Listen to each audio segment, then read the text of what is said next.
Kita bicara tentang melekat pada pokok anggur yang kita mau lihat dari Yohanes pasal 15 ayat 1 sampai 8. Bapak Ibu Saudara yang dikasih Tuhan, silahkan buka Alkitabnya. Kita akan membaca bagian ini secara bersamaan atau bergantian. Yohanes pasal 15 ayat 1 sampai 8.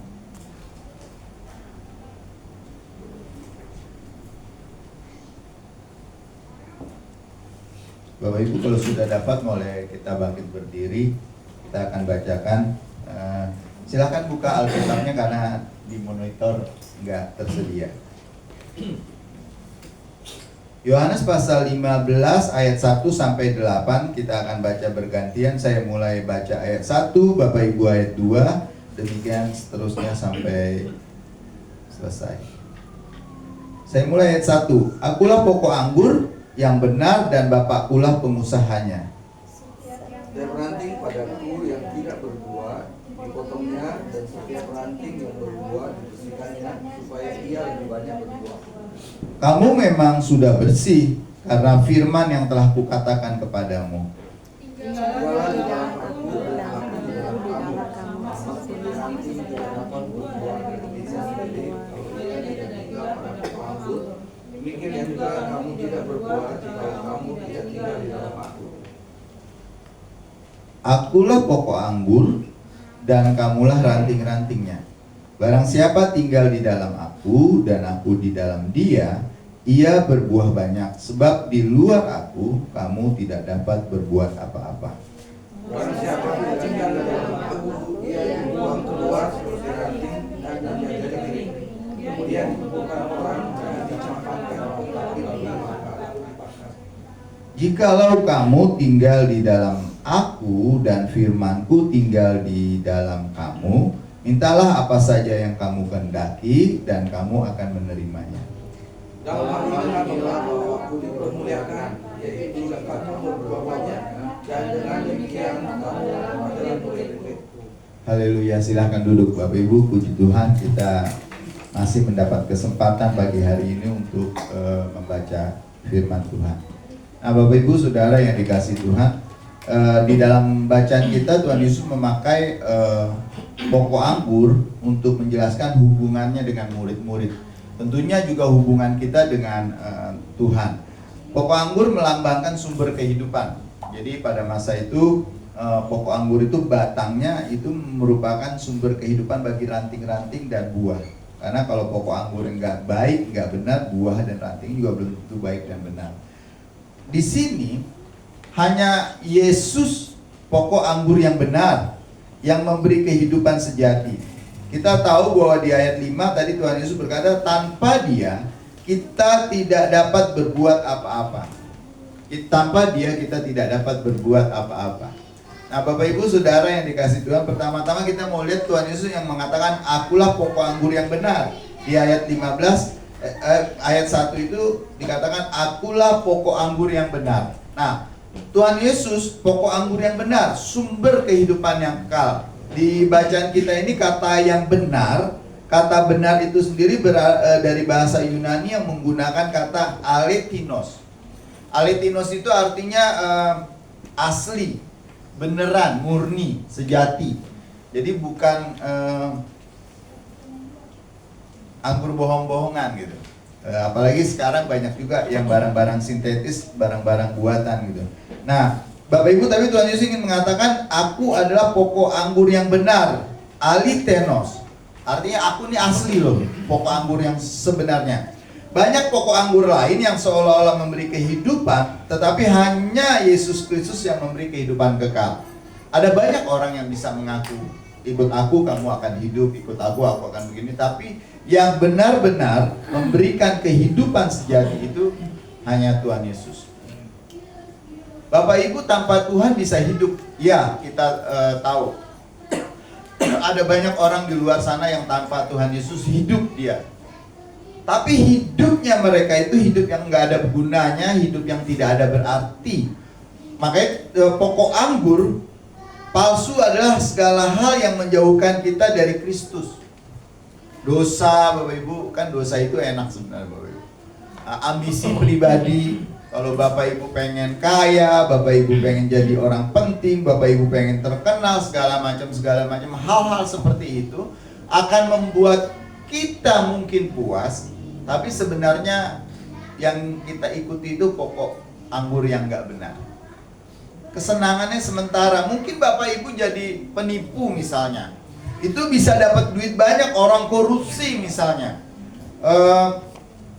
Kemarin saya di kantor ada acara perpisahan karena teman kami pindah kerja. Nah, jadi dalam obrolan itu ceritanya bahwa dia selalu kalau pergi keluar kunjungan itu lihat rumah bagus, dia bilang, wah ini pasti rumahnya bagus. Misalnya kita lewat kalau di Tangerang itu di Modern Land, misalnya di daerah-daerah Serpong, itu rumahnya bagus-bagus dan besar-besar. Selalu dia bilang itu pasti rumah koruptor gitu. Pasti rumah koruptor. Ada banyak orang Bapak Ibu bisa dapat hal-hal yang dunia pikir itu hal yang luar biasa, tapi pada dasar itu menjauhkan dia dari Kristus. Bapak Ibu mungkin punya ambisi, mau pilih jabatan, mau memiliki duit banyak, mau jadi orang terkenal, mau jadi ini, mau jadi itu, tetapi tidak mengikuti Kristus dengan sungguh-sungguh, itu sebenarnya ujungnya sia-sia. Ujungnya sia-sia.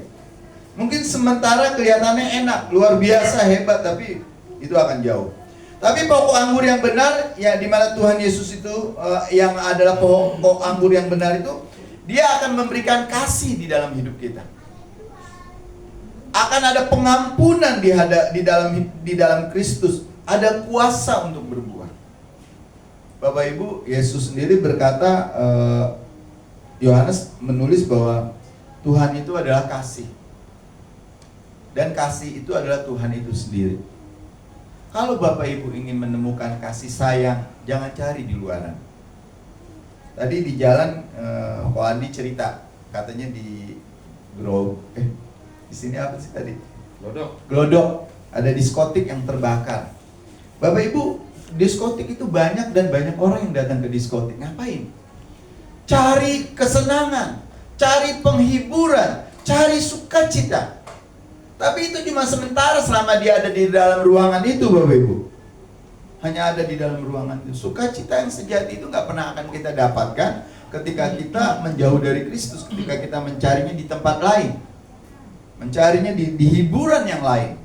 Sukacita itu hanya sementara, di mana itu sifatnya lebih euforia. Setelah itu hilang. Tapi ketika Bapak Ibu melekat di dalam Kristus, melekat kepada pokok anggur itu, sukacita kita itu kekal. Badai menghantam, ya. Angin puting beliung mungkin memutar-mutar kita, menghempaskan kita, tapi kita tetap bisa bersukacita. Karena satu hal yang pasti, di dalam Kristus selalu ada harapan. Ketika kita percaya sungguh-sungguh. Minggu lalu kita belajar tentang Ayub ya Bapak Ibu ya. Dimana Ayub selalu bilang ketika semuanya habis dari yang dia miliki, anaknya, istrinya, kekayaannya, bahkan tubuhnya, Ayub masih bisa bilang apa? Tuhan yang memberi, Tuhan yang mengambil, terpujilah nama Tuhan. Bahkan sebelum itu dia bilang, dengan telanjang aku datang ke dalam dunia ini, dengan telanjang juga aku kembali. Bapak Ibu Saudara, yang dikasih Tuhan, sumber sukacita itu kita bisa dapatkan ketika kita melekat kepada Kristus. Karena dia adalah sumber kasih, sumber anugerah, dan pengampunan sejati hanya ada di dalam dia. Kita sering dengar nih, kemarin baru rame lagi, Indonesia mengalami pergumulan saat ini, masalah ekonomi dan lain sebagainya. Orang ketika kita hidupnya susah secara ekonomi, orang menyalahkan pemerintah. Padahal Bapak Ibu, firman Tuhan tetap berlaku loh. Kalau kita nggak ngerti soal Israel misalnya, soal Palestina, jangan ikut-ikutan ngomong, jangan ikut-ikutan ngutuk, jangan ikut-ikutan sukacita. Karena kita nggak tahu cerita yang sebenarnya. Belum lama ini Indonesia melarang atlet dari Israel untuk ikut lomba di Indonesia. Bapak Ibu, Atlet itu, olahraga itu nggak ada hubungannya dengan politik, tapi dilarang.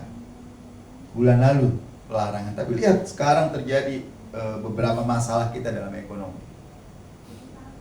Bukan karena Tuhan ikut campur, tapi Israel punya politik yang luar biasa. Akhirnya kita cuma mau bilang itulah bela ala Palestina. Kemarin ada orang kirim video, di Papua itu masih banyak keluarga kita yang kelaparan, Bapak Ibu. Di Kupang itu daerahnya masih gersang, Bapak Ibu. Di Flores, di pulau-pulau kita, mungkin di Kalimantan kita nggak tahu, masih banyak orang yang kesusahan. Hebat-hebatnya kita kirim bantuan jutaan, miliar, ratusan juta ke negeri yang jauh, yang orangnya belum tentu juga kalau udah merdeka belain kita, ya kan gitu. Tapi Bapak Ibu, satu yang ingin kita sampaikan, pengampunan itu bisa kita dapatkan ketika kita benar-benar melekat di dalam Tuhan. Dan kita sadari pengampunan yang Dia berikan itu pengampunan yang sebenar-benar. Manusia bisa cuma ngomong doang, ya saya maafkan kamu, tapi jangan ulang lagi. Nah itu kata-kata jangan ulang lagi. Walaupun memang Tuhan ingin kita bertobat dan menerima pengampunannya, lalu kita bertobat secara sungguh-sungguh. Tapi bukan berarti pengampunan di dalam Tuhan itu adalah pengampunan yang sejati. Bapak Ibu, terus ada kuasa untuk hidup berbuat. Tadi di ayat 7 Tuhan Yesus bilang, tinggallah di dalam aku dan firmanku di dalam kamu, maka kamu akan berbuah banyak. Bapak, Ibu, Saudara yang dikasihi Tuhan, kita tahu bahwa Bapa kita yang di surga adalah pengusahanya. Ia akan memangkas, Ia akan membersihkan setiap ranting agar kita berbuah. Bapa kita digambarkan sebagai pengusaha. Ia merawat, memangkas, dan membersihkan ranting supaya menghasilkan buah yang banyak.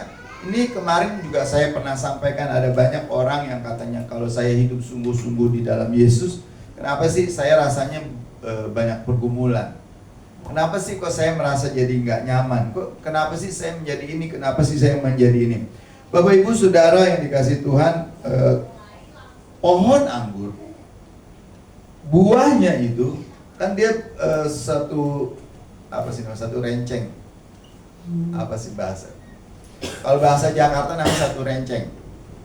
Apa Pak Ray? Buah anggur itu ya? Satu ikat gitu kan? Nah, satu tandan.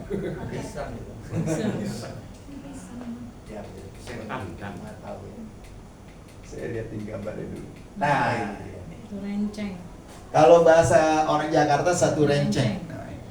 Bapak Ibu Saudara yang dikasihi Tuhan, buah anggur itu kalau pengen dapat buahnya besar-besar, itu biasanya akan ada yang dipotong-potong di sini.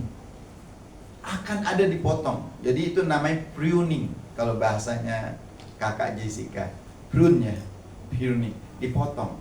Dipotong itu agar jangan dempet-dempet, agar jangan gencet-gencetan, sehingga buahnya ada yang peot, ada yang ini, ada bulat. Nah, oleh karena itu petani yang tahu dia akan potong sehingga buahnya itu besar-besar. Maka kalau Bapak Ibu ke supermarket atau ke toko buah beli anggur, perhatiin ada buahnya yang besar-besar, biasanya mahal sih gitu. Tapi kalau ada yang beli asal banyak, kayak gede kecil itu agak sedikit dulu. Tapi maksud saya gini, pemangkasan sering terjadi di dalam kehidupan orang percaya. Semata-mata tujuannya bukan karena Tuhan tidak peduli kepada kita, bukan Bapa tidak mengasihi kita, tapi Dia ingin kita berbuah dengan lebat dan baik, dan hasilnya itu benar-benar sempurna. Pemangkasan yang kita alami di dalam kehidupan kita mungkin saja bersifat penderitaan atau kegagalan, dan atau disiplin rohani yang kita rasakan. Mungkin doa kita nggak pernah dijawab-jawab, mungkin kita merasa mengalami gangguan dari iblis atau lain sebagainya. Tapi justru disinilah Tuhan memurnikan kita. Bapak Ibu, tantangan di dalam kehidupan itu banyak ketika kita mau sungguh-sungguh ikut kepada Tuhan. Memang itu sering menyakitkan. pemangkasan di dalam kehidupan kita yang dilakukan oleh Bapa kita sering menyakitkan. Tapi percayalah, itu hasilnya akan luar biasa. Bapak Ibu pernah tahu nggak cerita Nabi Nuh? Nabi Nuh dari disuruh Tuhan bikin bahtera sampai terjadi peristiwa air bah itu berapa tahun Bapak Ibu? 120 tahun. Bukan sebulan 2 bulan. Kerja Nuh berat. Sebenarnya bisa nggak Nuh untuk lama banget. Bener nggak sih Tuhan ngomong? Kayak Tuhan bilang ke Abraham. Ketika Tuhan ngasih tahu ke Sarah dia akan melahirkan seorang anak. Berapa tahun mereka nunggu? 25 tahun. Lama Bapak Ibu. Dan di tengah-tengah perjalanan 25 tahun Abraham menunggu kelahiran anak, ada terjadi peristiwa. Dicoba, dikasih. Sayangnya Abraham gagal ya kan. Sarah kasih Hagar nih, dekatin mungkin Tuhan melalui ini. Nuh selama 120 tahun bikin bahtera. Dia memberitakan kabar ke orang-orang. Ayo bertobat, datanglah kepada Tuhan. Tuhan akan melakukan penghancuran. Dunia akan dikembali, dimurnikan. Orang-orang ini akan dimusnahkan. Ayo kembali kepada Tuhan. Hasilnya ada nggak? Nggak ada. Cuma keluarganya, anak-anaknya, mantunya, istrinya. Dan binatang-binatang berpasang-pasangan. Yang nurut aja. Ada binatang yang nggak mau ikut kan. Banyak juga. Kayak dinosaurus mungkin ya kan. Kita nggak tahu. Binatang-binatang gede gitu. Nah tetapi Bapak Ibu, pemangkasan sering terjadi menyakitkan kita. Pemangkasan itu sering terjadi kadang-kadang bikin kita nggak nyaman. Tapi semuanya itu semata-mata menolong kita untuk bergantung penuh kepada pokok itu, kepada Tuhan itu, kepada pokok anggur itu. Karena kita harus menyadari bahwa tanpa Tuhan kita nggak bisa apa-apa. Sepinter apapun Bapak Ibu, sehebat apapun saudara, tanpa Tuhan sia-sia.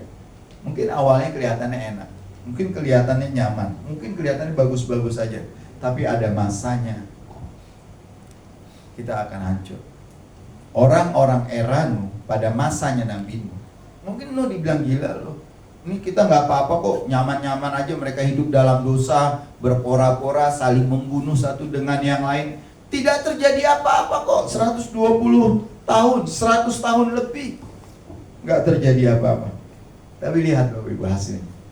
Semuanya hancur. Ketika kita hidup, melepaskan diri dari Tuhan. Percayalah sama saya, ujungnya itu kehancuran bagi kita. Tuhan Yesus mengatakan, akulah pokok anggur dan kamu ranting-ranting. Di luar aku, kamu tidak dapat berbuat apa-apa. Bapak Ibu, ketika kita berdoa, mungkin kita merasakan doa kita jauh nggak terjawab. Tapi tetaplah sebagai ranting kita melekat kepada Tuhan. Di dalam bacaan kita Yohanes 15 tadi ayat 4-5 itu kata Tuhan Yesus, tinggallah di dalam aku dan aku di dalam kamu. Bapak Ibu, saudara yang dikasih Tuhan, ini Tuhan. Dan ini sebenarnya perintah. Ketika kita melanggar perintah Tuhan, itu namanya apa? Dosa. Berapa banyak Bapak Ibu hidup di dalam dosa? Tapi puji Tuhan sampai hari ini diizinkan hidup. Pengampunan dari Tuhan itu memang ada. Tapi tetap nanti di ujungnya, selama kita tidak mau melekat kepada pokok anggur itu, Tuhan bilang ada masanya dipotong orang, diikat, dikumpulkan orang, diikat, lalu dibuang ke perapian. Hidup dalam Kristus adalah hidup dengan persekutuan di dalam Dia. Ayat bacaan kita ini, tinggallah di dalam aku itu, kata tinggal menggunakan kata meno dalam bahasa Yunani berarti berdiam, menetap, melakukan persekutuan dengan Tuhan secara terus-menerus. Bukan sekali-sekali Bapak Ibu, bukan sesak kapan-kapan kalau ingat, kalau sempat, bukan Bapak Ibu, tapi terus-menerus berdiam di dalam Tuhan. Melibatkan Tuhan di dalam setiap aktivitas kehidupan kita. Inilah kunci kehidupan rohani Bapak Ibu, bukan sekedar mengenal Kristus. Ada banyak orang kenal Kristus. Setan-setan kenal Kristus. Orang roh jahat, Bapak Ibu ingat cerita orang yang kerasukan legion di Gerasa? Dia tahu sama Yesus. Hai Kristus, anak Daud, apa urusanmu dengan kami? Dia tahu Yesus itu anak Allah, dia tahu Yesus itu anak Kristus, tapi dia nggak mengenal. Dia tidak melekat dengan Kristus setiap hari. Bapak Ibu, Saudara yang dikasihi Tuhan, inilah kunci kehidupan rohani kita. Bukan sekedar mengenal, tapi kita melekat kepada Dia setiap hari. Seperti ranting-ranting. Ranting itu tidak akan pernah menghasilkan apa-apa kalau dia melepaskan dirinya dari pokok anggur. Yang ada, ranting itu akan menjadi kering. Ranting yang melekat akan hidup, bertumbuh, dan berbuah. Itu pasti. Tapi ranting yang terlepas akan kering dan mati. Karena apa? Karena dia kekurangan atau kehilangan sumber untuk dia hidup, sumber untuk dia bertahan, sumber untuk dia bertumbuh, sumber untuk dia berbuah. Ranting yang melekat Bapak Ibu menyerap kehidupan dari pokoknya. Tumbuh dan berbuah secara alami, menghasilkan buah. Dan buah yang dihasilkan itu di dalam kehidupan kita adalah buah-buah yang dikenal sebagai buah roh yang tercatat di dalam Galatia pasal 5. Yaitu kasih, sukacita, damai sejahtera, dan lain sebagainya. Kalau Bapak Ibu terus-terusan melekat di dalam Kristus, maka kita akan mengalami sukacita yang sejati. Ada damai, mau ada badai, kita akan bisa tetap tenang. Karena Alkitab mengatakan dengan duduk diam, kita akan melihat kekuatan Tuhan. Oleh karena itu Bapak Ibu, melekatlah terus di dalam ranting. Tetapi sebaliknya kalau ranting itu terlepas dari Kristus, ranting itu terlepas dari pokoknya, ranting yang terlepas akan kering dan lama-lama mati. Ia akan karena kenapa? Karena ia kehilangan sumber dari kehidupannya. Banyak orang hari ini terlepas secara rohani Bapak Ibu. Mungkin mereka tetap beribadah, mungkin mereka tetap melayani, mungkin mereka tetap bersukacita dan lain sebagainya, tapi hatinya menjauh dari Tuhan. Bukankah ada banyak orang sering bilang, nggak apa-apa lah, yang penting saya masih percaya sama Yesus. Tapi hidupnya sesukanya, nggak pernah ke gereja, ya kan, nggak pernah berdoa, nggak pernah baca firman Tuhan. Apapun kelakuan, perbuatan, tindakan, rencana, maksud, tujuan yang akan dia lakukan, dia nggak pernah menyertakan Tuhan. Tapi ya kan, saya percaya kok, yang penting kan saya nggak menyangkal Yesus. Bukan itu saja yang dibutuhkan. Tapi di dalam kehidupan kita sehari-hari, kita harus tetap melekat di dalam Kristus dan tidak terlepas dari Dia. Menyertakan Tuhan setiap saat di dalam kehidupan kita. Bapak Ibu Saudara yang dikasihi Tuhan, ketika kita melekat sungguh-sungguh di dalam Kristus, maka kita akan berbuah. Dan buahnya itu yang paling nyata, seharusnya orang yang sungguh-sungguh itu karakternya berubah. Dia mengalami sukacita yang sejati. Dia akan mengalami transformasi karakter yang diubahkan terus-menerus, yang semakin hari makin menyerupai Kristus. Hidup yang berbuah. Di ayat 8 berkata Yesus, dalam hal inilah Bapakku dipermuliakan, yaitu jika kamu berbuah banyak dan dengan demikian kamu adalah murid-muridku.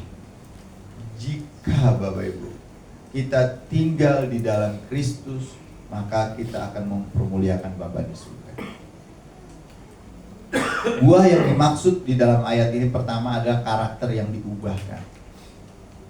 Bapak Ibu, kalau Bapak Ibu bilang tinggal di dalam Kristus, sekali lagi, tapi kelakuannya, karakternya, sifatnya nggak berubah, semakin hari tidak kelihatan ada kemajuan, semakin menyerupai Kristus, kemungkinan Bapak Ibu tidak melekat kepada pokok anggur.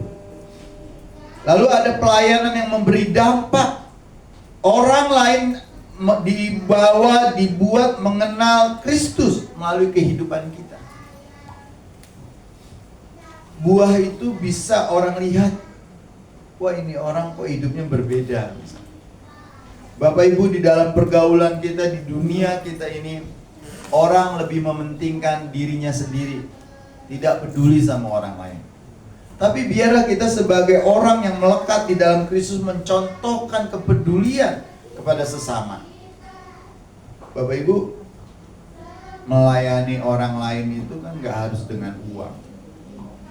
Melayani sesama itu kan gak harus dengan Bapak Ibu harus jadi pendeta. Tapi kita semua orang yang melekat di dalam Kristus akan menghasilkan buah. Pertama, ada karakternya yang diubahkan. Kedua, dia akan pelayanan hidupnya akan berdampak bagi orang lain. Yang ketiga, ada kesetiaan di dalam iman. Tetap percaya dan berharap meskipun mengalami badai di dalam kehidupan. Orang yang melekat sungguh-sungguh, kesetiaan itu kelihatan. Kembali, saya ulangi lagi soal Ayub. Di akhir kitab Ayub itu dikatakan dalam semuanya itu Ayub tidak berdosa terhadap Tuhan. Pak Bernardi kira-kira gimana tuh kalau semua hartanya habis?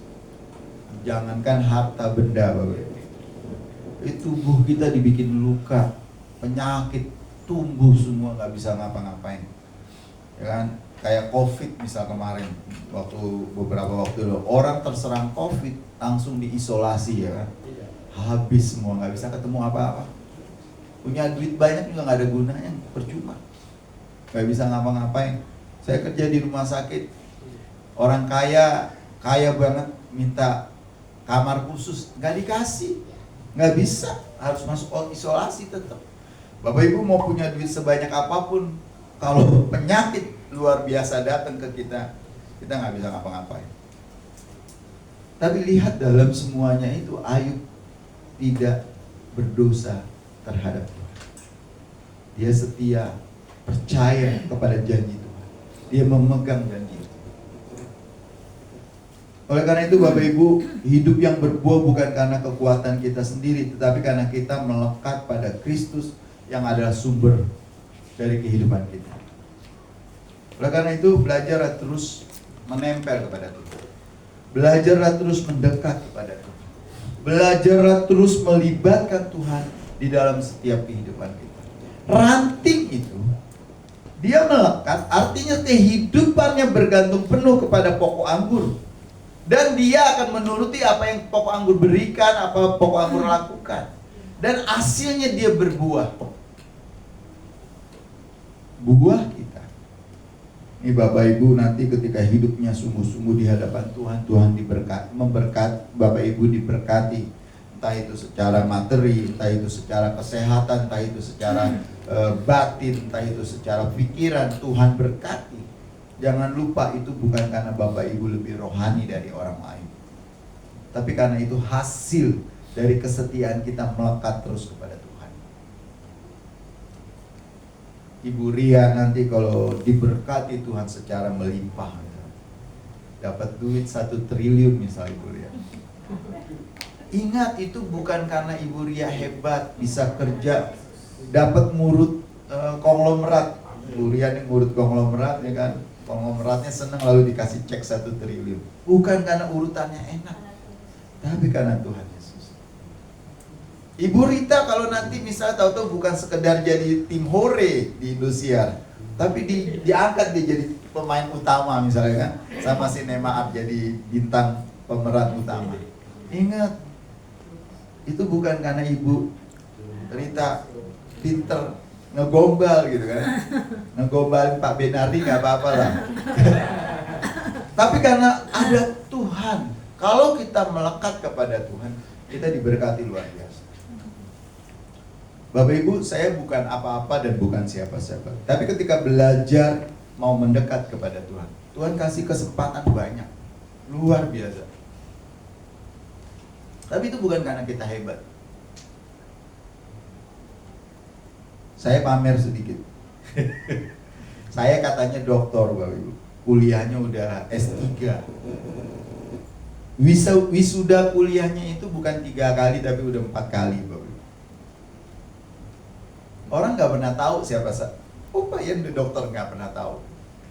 Dan saya nggak mau juga orang tahu karena nggak ada gunanya. Kalau kerja Pak Roy, pegawai negeri punya itu boleh dikasih tahu karena gajinya naik. Kalau jadi pendeta di gereja rantau apalagi, terserah mau dokter kayak mau profesor kayak ya nggak ya. Tapi Tuhan pakai luar biasa. Yang ingin saya sampaikan gini Bapak Ibu, saya tahu ini dari Tuhan. Saya bisa kuliah lanjut segala macam, S1, S2, 2 kali, terus S3 ya kan. Sekarang ngajar. Itu karena Tuhan saja. Waktu pertama mau ngajar saya sempat ngomong sama istri saya kayaknya nggak bisa deh gitu. Karena memang kayaknya nggak bisa gitu. Walaupun bisa khotbah tapi ngajar kayaknya susah gitu. Tapi ya sudah, kita tahu ketika kita bersandar kepada Tuhan, ketika kita mau menyerahkan segala sesuatu kepada Tuhan, Tuhan tolong Bapak. Nah, ketika kita orang-orang diberkati dengan apa yang kita lakukan, jangan sombong, ini karena saya. Ini gue hebat loh, saya udah sekolah tinggi loh, udah gini loh, udah gini, bukan. Tapi karena memang Tuhan izinkan kita dipakai. Bapak Ibu, hidup yang berbuah bukan karena kekuatan kita sendiri, itu penting. Tetapi karena kita melekat pada Kristus yang kita sadari Dia adalah sumber kehidupan kita. Tuhan berkata manusia hidup bukan dari roti saja, tapi dari firman yang keluar dari mulut Tuhan. Melekatlah terus kepada Tuhan. Biarkan firman Tuhan tinggal di dalam kita. Biarlah firman Tuhan menuntun kehidupan kita. Maka kita akan menemukan damai sejahtera. Bapak Ibu, buah bukan sekedar keberhasilan lahiriah, tapi yang paling penting adalah karakter yang diubahkan. Karena itu yang Tuhan cari. Tuhan ingin karakter kita diubahkan. Dan itu berdampak kepada orang-orang di sekitar kita, sehingga melaluinya nama Tuhan dipermuliakan. Berbuah adalah contohnya kesetiaan di dalam iman kepada Kristus. Bapak Ibu Saudara yang dikasihi Tuhan, Bapa dipermuliakan ketika kita berbuah banyak. Berbuah banyaknya itu apa? Karakter yang diubahkan, ada sukacita di dalam kehidupan kita, ada damai sejahtera di dalam kehidupan kita. Bapak Ibu Saudara, mencari sukacita dan damai sejahtera di dunia ini Bapak Ibu nggak akan ketemu. Tapi belajarlah melekat kepada Tuhan. Apapun yang kau hadapi, kau bisa tenang. Ketika kita tenang, kita bisa melihat tangan Tuhan yang terulur. Tapi kalau Bapak Ibu dalam persoalan, dalam pergumulan nggak bisa tenang, nggak percaya Tuhan itu nggak akan membiarkan, karena janji Tuhan. Dan aku sekali-sekali tidak akan meninggalkan engkau, dan sekali-sekali tidak membiarkan engkau. Bahkan kepada Yosua Tuhan bilang, diam, perhatikan karena aku berjalan di depan. Tuhan yang berjalan di depan. Tuhan yang akan menolong, Tuhan yang akan menuntun kita. Karena janjinya, firmannya itu gak akan pernah berlalu. Langit dan bumi boleh berlalu Bapak Ibu, perkataan Tuhan tinggal tetap. Jadi percayalah bahwa Tuhan tidak akan pernah meninggalkan kita, dan Tuhan tidak akan pernah membiarkan kita, selama kita mau melekat kepada Dia. Tapi kalau Bapak Ibu menjauh dari Dia, nggak mau peduli sama Tuhan, Tuhan bilang diamlah, dengarkanlah suara Tuhan, kita nggak peduli, nggak pernah baca Alkitab, nggak pernah baca berdoa, nggak pernah mengambil waktu untuk saat teduh. Gimana kita mau melihat Tuhan yang tangannya selalu terulur untuk menolong kita?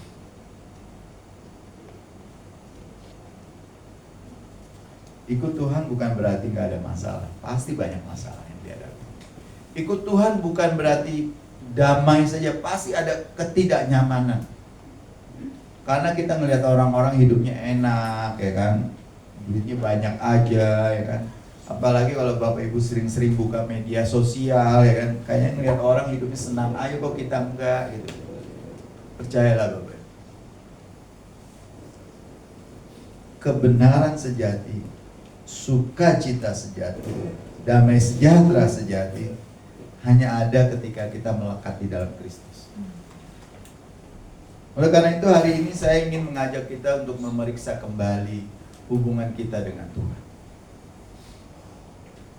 Apakah kita masih melekat, ataukah kita sudah mulai sedikit demi sedikit melepaskan diri dari Kristus?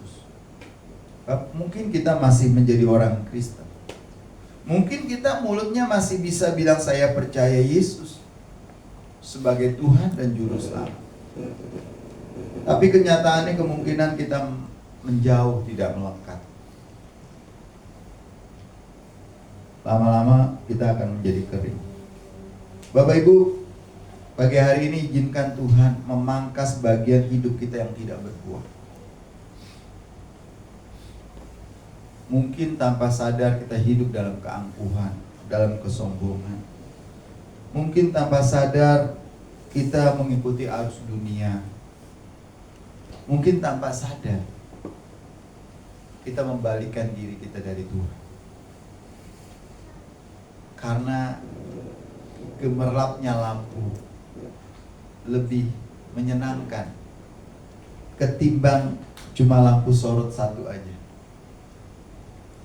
Bangun kehidupan doa dan firman-Nya setiap hari, Bapak Ibu. Itu penting banget. Bangun pagi-pagi, beri waktu untuk berdiam diri bersama-sama dengan Tuhan. Kalau Bapak Ibu nggak bisa berdoa, Bapak Ibu nggak bisa ngomong macam-macam, cuma katakan, saya Tuhan, terima kasih pagi hari ini saya datang ke hadapan. Ambil waktu berdiam diri di hadapan. Izinkan Tuhan berbicara kepada kita melalui firman-Nya. Jadilah saksi Kristus Bapak Ibu yang berbuah bagi kemuliaan-Nya. Ketika Bapak Ibu berbuah, tadi buah kita itu bisa dinyatakan kalau Galatia itu kasih, sukacita, damai sejahtera, panjang sabar, kasih tidak menyimpan segala macam dan lain sebagainya, itu ada di dalam kehidupan kita. Itu arti kita berbuah. Karena kita menyadari Bapak Ibu, tanpa Kristus kita tidak dapat berbuat apa-apa. Tetapi jika kita tetap melekat, hidup kita akan berbuah. Ketika kita berbuah, nama Tuhan dipermuliakan. Ketika Tuhan dipermuliakan, Dia disenangkan dalam hidup kita. Dia berkenan kepada kita. Bapak Ibu pernah tahu kan, ketika Yesus dibaptis di Sungai Yordan. Ketika Yesus dibaptis di Sungai Yordan oleh Yohanes Pembaptis, apa yang terjadi? Ada Roh Kudus, lalu ada suara. Suaranya bilangnya gimana? Inilah anak yang kukasih dan kepadanya aku berkenan. Pertanyaannya, kok Bapa berkenan kepada Yesus? Padahal masa itu ketika sebelum dibaptis, Yesus Kristus sebagai manusia yang datang ke dalam dunia ini belum melakukan apa-apa kan? Belum menyembuhkan orang sakit, belum membangkitkan orang mati, belum punya murid-murid, bahkan belum berkhotbah di bait suci. Tapi Bapa di surga sudah berkenan kepada dia. Kenapa? 30 tahun kehidupannya dia dari kecil itu, yang dikatakan lahir di Bethlehem itu dari bayi yang nanti bulan depan dirayakan sebagai hari Natal, terus tumbuh sampai 30 tahun dia dibaptis. Kan Yesus belum melakukan apa-apa, tapi Bapa berkenan. Kenapa? Karena dia hidupnya melekat kepada Tuhan. Dia belajar umur 12 tahun pertama. Kemunculan yang kedua di bait suci. Pertama dibawa Maria dan Yusuf ke bait suci untuk disunat pada usia 8 tahun. Lalu pada usia 12 tahun dibawa lagi ke bait suci dan dia ngobrol dengan pemimpin-pemimpin. Setelah itu dia hilang karena dia harus masuk ke belajar sekolah. Kalau di Indonesia dikenal namanya madrasah. Kalau orang Ibrani namanya madras, tempat belajar. Selama dia belajar, dia melekatkan dirinya kepada Bapa yang di surga. Itu yang membuat hidupnya berkenan. Yesus bukannya karena dia sudah membangkitkan orang mati atau pekerjaan pertama yang dia lakukan mengubah air menjadi anggur di perkawinan Kana, bukan. Bukan dia bisa menghentikan badai, bukan. Bukan dia bisa menghidupkan orang mati, siapa yang mati? Lazarus. Atau anaknya perwira yang di Kapernaum. Bukan karena dia bisa mengusir setan. Bapa berkenan kepada Kristus sebagai anak karena dia melekat di dalam Tuhan. Bapak Ibu belajar melekat kepada Tuhan. Kita akan tumbuh, kita akan berbuah. Jadi jangan ketika Bapak Ibu mungkin nanti dipakai Tuhan secara luar biasa, jangan sombong, belum tentu Tuhan berkenan sama kita. Karena pada akhirnya di Matius 27 Tuhan Yesus bilang, berkata, akan banyak orang berseru-seru kepadaku, Tuhan, Tuhan. Tapi Tuhan berkata, aku tidak mengenal engkau, hai pembuat kejahatan. Dan dia bilang apa? Nyahlah dari hadapanku. Orang ini bilang apa? Bukankah kami mengusir setan demi namamu? Bukankah kami membangkitkan orang mati demi namamu? Kami melakukan ini pakai namamu, kami melakukan ini pakai namamu. Tapi Tuhan bilang, aku nggak berkenan kepadamu. Kenapa? Karena kita nggak melekat kepada Dia. Jadi yang paling penting apa sih Bapak Ibu? Nempel terus sama Tuhan. Libatkan Tuhan dalam hidup kita. Tanya Tuhan terus apa yang Dia mau kita melakukan. Jadi Bapak Ibu jadi orang yang berkenan kepada Tuhan itu bukan Bapak Ibu ada orang bilang dia sudah memenangkan 3.000 orang katanya. Membuat orang murtad percaya kepada Yesus itu udah 3.000 orang katanya. Bukan itu yang membuat Tuhan berkenan. Tapi yang membuat Tuhan berkenan kepada kita adalah kita melekat kepada Dia. Hidup di dalam Dia. Bapak Ibu nggak perlu menjadi pengkhotbah hebat. Bapak Ibu nggak perlu menjadi pembuat mujizat. Ya kan? Di Banten Bapak Ibu, di Baduy, apalagi Baduy dalam Bapak Ibu, itu banyak orang hebat Bapak Ibu. Bapak Ibu pergi ke Ambon nanti ke kampungnya Betty ya kan? Itu banyak orang yang punya ilmu luar biasa. Bapak Ibu pergi ke Nias nanti ajak Pak Jul pergi ke kampung Nias sana. Banyak orang yang punya ilmu sakti-sakti.